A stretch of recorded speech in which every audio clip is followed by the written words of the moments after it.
ታግሏል። በሚስቶቹ ታግሏል። ደሞዝ ሲለዋወጥበት ታግሏል። አሸንፏል። አሁን ያዕቆብን ስታየው ላባን አሸንፏል። በዚያ ላይ የነበረውን ትግል በሙሉ አሸንፏል። ከዛ በፊት ራሱ ከቤቱ ሲወላ ስደት ሲደርስበት አሸንፎ ነው። በአሸናፊነት ነው ወደዛ የሄደው። ወንድሙን ኤሳውን ምን አድርጓል? ብኩርናውን በምስር ወጥ ምን አድርጓል? ወስዷል። ያ ብቻ አይደለም፣ ምርቃቱን ወስዷል። ምርቃቱን ወስዷል። ስለዚህ እዚህ በቃ በነፍስ ነበር የሚፈልገው ኤሳው፣ እዚህም ኤሳውን አሸንፎ ነው። ስለዚህ ያዕቆብ በዚህም አሸንፏል። እንግዲህ ሰዎቹን አሸንፈዋል፣ እግዚአብሔርንም ደግሞ አሸንፏል። እግዚአብሔር ያለው በዚህ ቦታ ሰዎቹን ብቻ አይደለም፣ ከእግዚአብሔር ጋር ታግረን አሸንፏል። የጌታ ጸጋ ይብዛላችሁ ውድ የዩቲዩብ ቻናላችን ቤተሰቦች። ለቻናላችን ለዚህም ቪዲዮ አዲስ ከሆኑ ቻናላችንን ሰብስክራይብ እንድታደርጉ ጠይቃለሁኝ። ሰብስክራይብ ብቻ ሳይሆን ሌላም ጊዜ ደግሞ እንደዚህ አይነት ቪዲዮዎች እንዲደርሶት የኖቲፊኬሽን በትኑን እንድትጫኑ አደራላለሁ። በዚህ ቪዲዮ ደግሞ ከተባረካችሁ ቪዲዮውን ላይክ እንዲሁም ደግሞ ኮመንት በማድረግ የጌታችን የኢየሱስ ክርስቶስን የመንግስቱን ስራ አብረውን እንዲሰሩ በዚህ አጋጣሚ ጥሬን አቀርባለሁ። እግዚአብሔር ይባርካችሁ፣ ጸጋ ይብዛላችሁ። ክብር ለእግዚአብሔር ይሁን። ኢየሱስ ክርስቶስ ጌታ ነው። ስለነበረን ጊዜ ሁሉ እግዚአብሔርን እጅግ አድርገን እናመሰግነዋለን። እግዚአብሔር ሆይ ተመስገን። እግዚአብሔር የተባረከ ይሁን። ኢየሱስ ክርስቶስ ጌታ ነው። መጽሐፍ ቅዱሳችሁን ዘፍጥረት ምዕራፍ 32ን ታወጡና ካለፈው ሐሳብ የሚቀጥል ነው።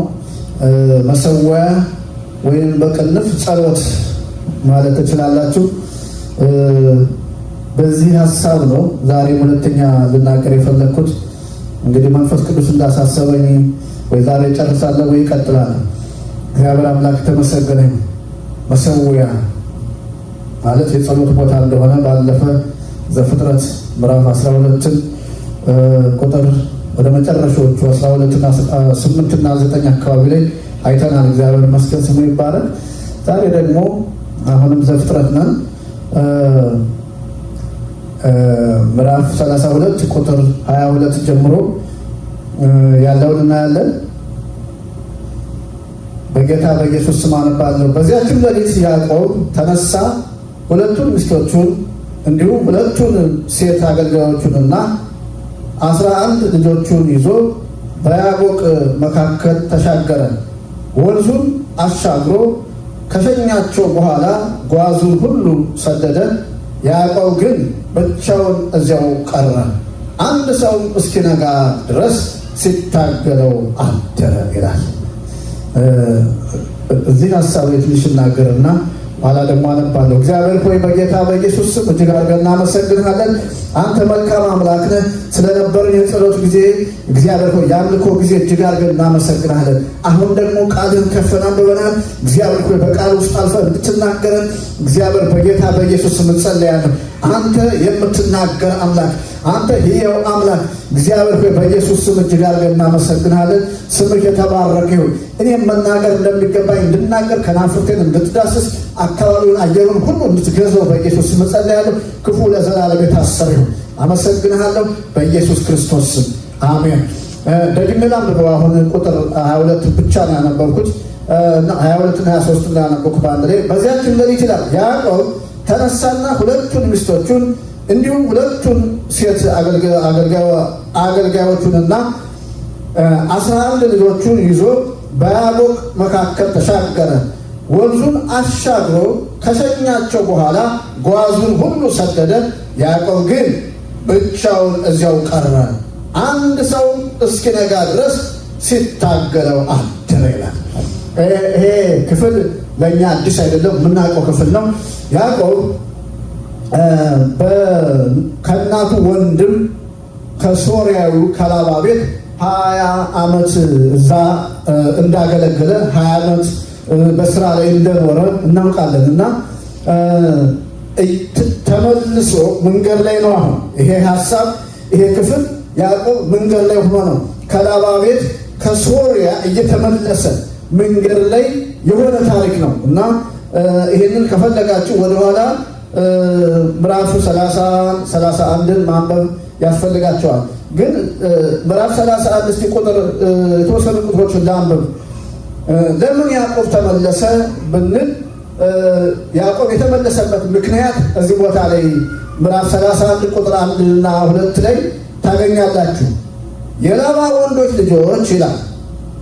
ምዕራፍ 31 ቁጥር 1 እና 2 አካባቢ የላባ ወንዶች ልጆች ያዕቆብ የአባታችንን ሀብት እንዳለ ወስዶታል፣ ይህ ሁሉ እርሱ ያካበተውም ሀብት ከአባታችን የተገኘ ነው እያሉ ሲያወሩ ያዕቆብ ሰማ። አያችሁ፣ የላባ ልጆች ምን አሉ?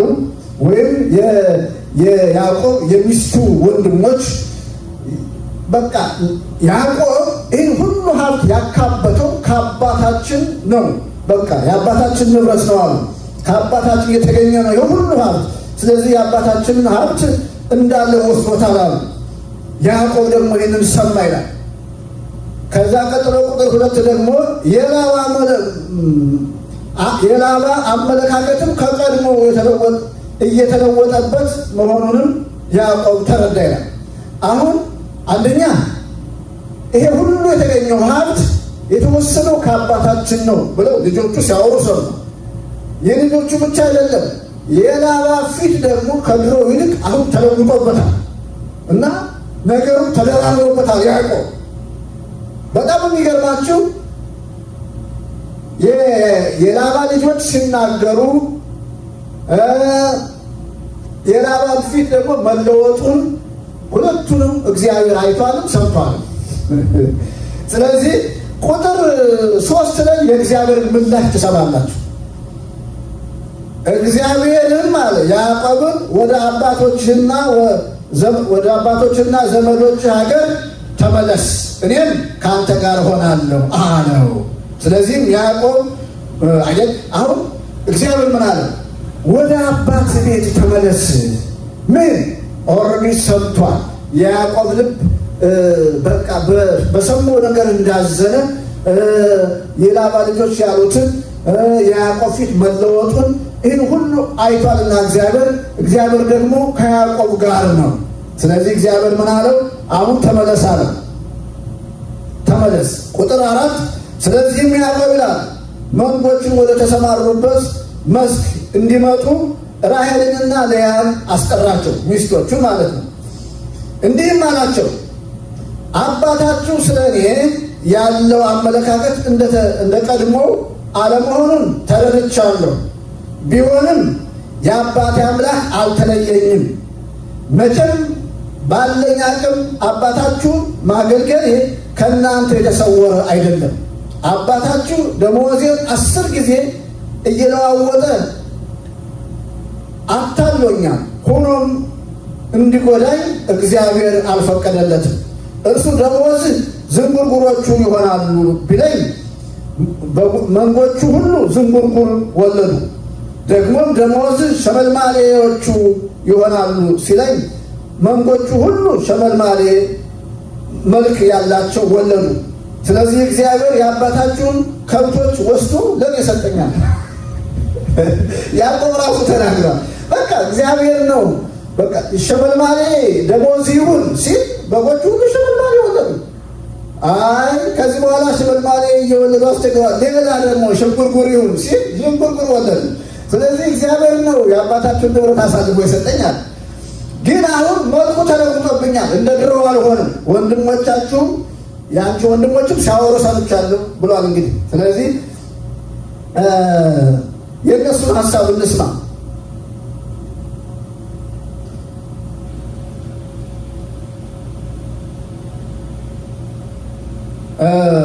እንስሳቱ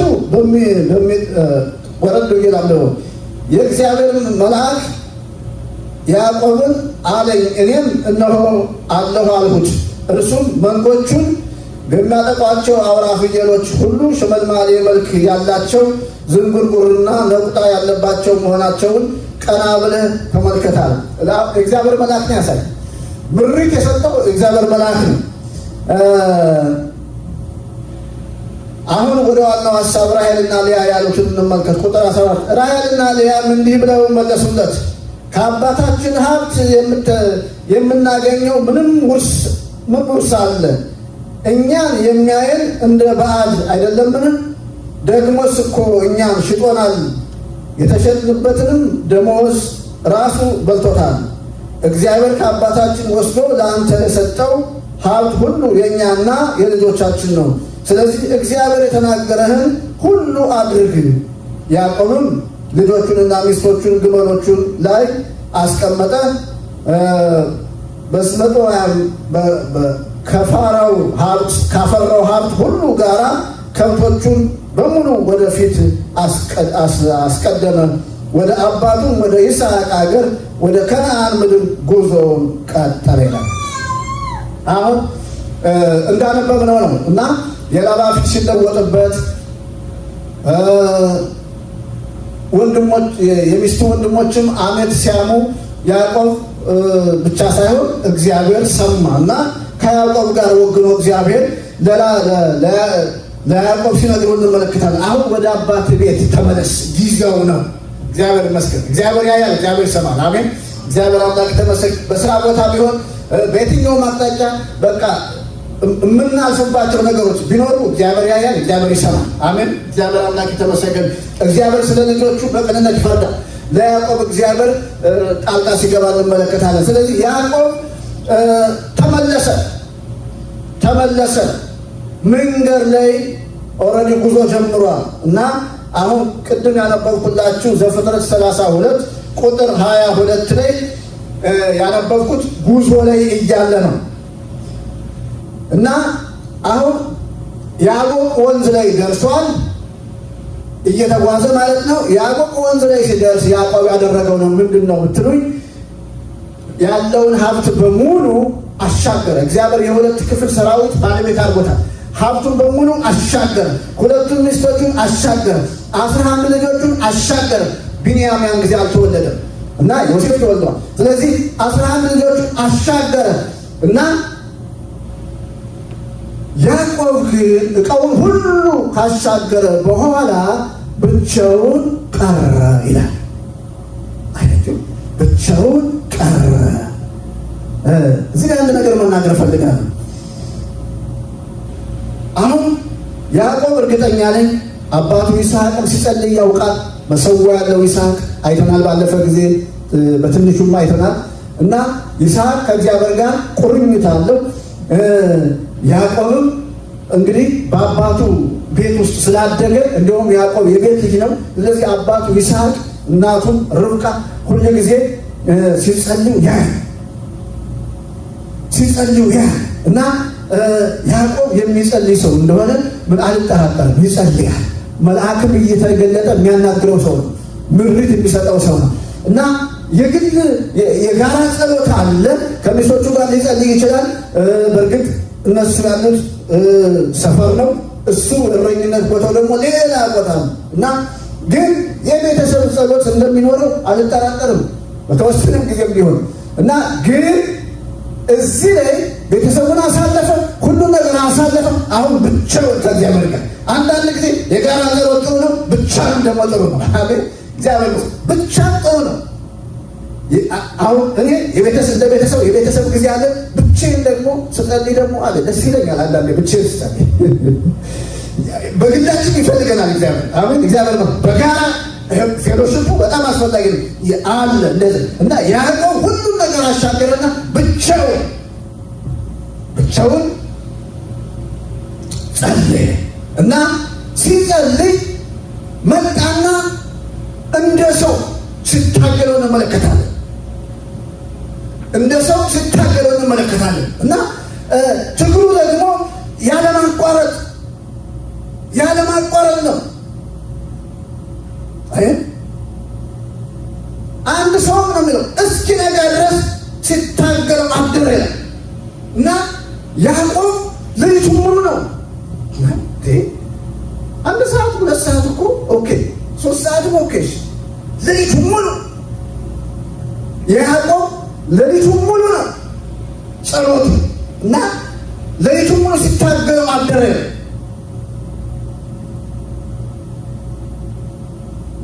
እና ቁጥር 25 ላይ ያም ሰው ይላል ያዕቆብን ታግሎ ማሸነፍ እንዳቃተው በተረዳ ጊዜ የጭኑን ሹሉዳ ነካው ይላል። በጣም ይገርም። ታግሎ እንዳላሸነፈው ሲያ የጭኑን ሹሉዳ ነካው። አሁን ያዕቆብ የጭኑን ሹሉዳ ስለተነካ እያለቀሰ ነው አለቀቀው። በጣም የሚገርም። ስለዚህ እዚህ ላይ ያለኝ መልእክት ምንድን ነው? ተንበርክከን እየጸለይን መንፈስ ቅዱስ የሆነ ተች ካረገን እንኳን ያን ጊዜ ቶሎ ብለን ተባርከናል ብለን ከመሰዋችን አንነሳ። ያዕቆብ እያለቀሰ አለቀቀው። ተነክቷል፣ ነክቶታል። ሲታገለው ያደረው ከጠላት ጋር አይደለም ከእግዚአብሔር ጋር። ስለዚህ ነክቶታል፣ ግን እስቲል አለቀቀው። አሜን። እግዚአብሔር አምላክ ተመሰገነ። እየጸለይን እያለን መጎብኘት ቢመጣ አትነሱ። እየጸለይን እያለን የሆነ ነገር በእኛ ላይ መንፈስ ቅዱስ ቢያመጣ በቃ ብላችሁ አትነሱ፣ ቀጥሉ። ሹልዳውን ነከው። በግቡም ያዕቆብ ጭን ከመገጣጠሚያው ላይ ተናጋ ይላል። እስኪናጋ ይነከው፣ ግን እስቲል ይጸልያል። በጣም ሊገርም ይታገላል። በዛም ጊዜ ሰውየው እንግዲህ መንጋቱ ስለሆነ ልቀቀኝ ልሂድ አለው። አያችሁ አሁን የጭኑ ሹሉዳ ስለተነካ ተናግቷል። እስቲል እየታገለ ነው እና ሊነጋ አቅላልቷልና ልቀቀኝ አለው። ያዕቆብ ግን አልለቀቀም። አሁን ያዕቆብ ግን ምን አለ?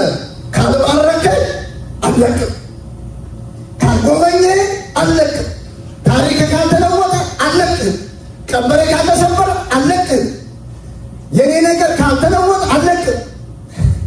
ከያዕቆብ የምንማረው ይሄ በቃ የሆነ ነገር መለወጥ ይፈልጋል። ያዕቆብ ለውጥ የሚጠብቀው አለ። በቃ አልለቅም፣ ካልባረከኝ አልለቅም። እንዴ በጣም እኮ የሚገርም ነው። ምን አይነት በረከት ነው የሚጠብቀው ያዕቆብ? አላውቅም። እየጎበኘው ያለው ራሱ እግዚአብሔር ነው። ጉብኝቱ ከባድ ነው። የጭኑ ሹሉዳ እስኪናጋ ድረስ በቃ የተለያየ እስኪመስለው ድረስ ነው ጉብኝቱ። እና አንዳንድ ሰዎች የእግዚአብሔር እጅ ሲነካቸው በጣም ሲጮሁ ታያላችሁ። በጣም የእግዚአብሔር እጅ ስትከብድባቸው ማለት ነው። እና ግን እንደዚያ ሆኖ ራሱ ያዕቆብ አሁንም ጭማሪ ይፈልጋል። አልለቅም፣ አይ ካልባረከኝ አልለቅም። እግዚአብሔር አምላክ ተመሰገነ። ካልባረከኝ አልለቅም፣ ሊነጋላቸው አልለቀቀኝ። ኖ አልለቅም። ሰውየው ስምህ ማን ነው አለው። እርሱም ያዕቆብ ነው አለ። ሰውየው ከእግዚአብሔርም ከሰዎችም ጋር ታግለህ አሸንፈሃልና ከእንግዲህ ስምህ እስራኤል እንጂ ያዕቆብ አይባልም ማለት። አሁን ከእግዚአብሔርም ከሰዎችም፣ በዚህ በመደበኛ ትርጉሙ ያኛው ሰው ነው የሚለው፣ እዚህ ግን ሰዎቹም ጋር ይላል እና ያዕቆብ አሁን ከእግዚአብሔርም ጋር ታግሎ አሸንፏል፣ ከሰዎቹም ጋር ታግሎ አሸንፏል። ሰዎቹ እነማን ናቸው? አሁን እዚህ ላይ እግዚአብሔር ሰዎች ብሎ የዘረዘራቸው ብዙ አንድ አይደለም፣ ሰዎች ነው ያለው። ስለዚህ ምንድን ነው ያዕቆብ ከምን ጋር ነው የታገለው ብትሉ አሁን ከተነሳንበት ብንሄድ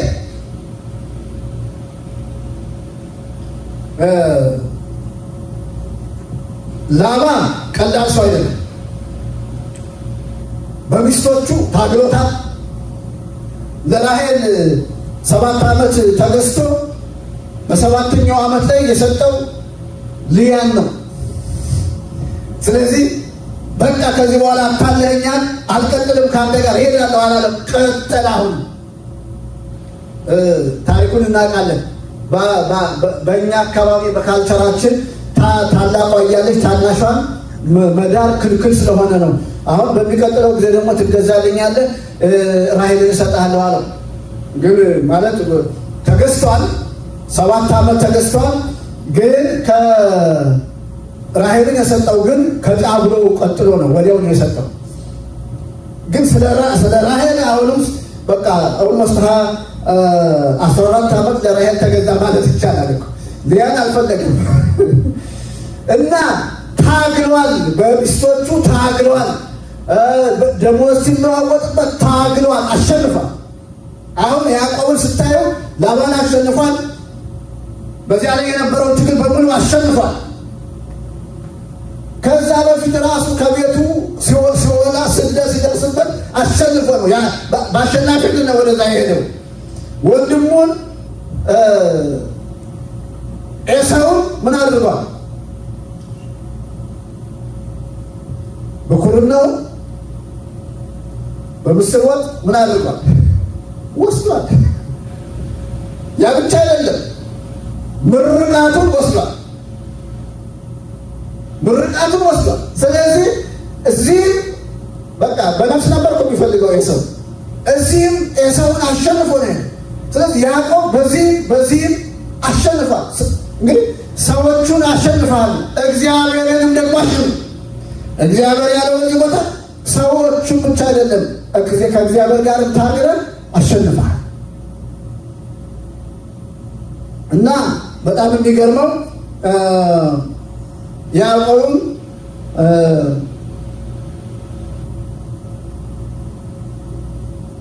እባክህ ስምህን ንገረኝ ብሎ ጠየቀው። ሰውየውም ስምህን ለምን ፈለክ አለው። በዚያም ስፍራ ባረከው ይላል።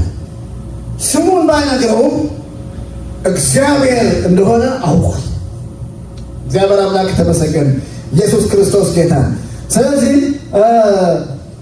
የዛሬ መልእክቴ አጭር ነው። ሌላ ክፍል ከጀመርኩ ሊረዝም ስለሚችል ያዕቆብ በዚህም አሸንፎ ነው ሄደው፣ በሄደበትም ቦታ አሸንፎ ነው ሄደው።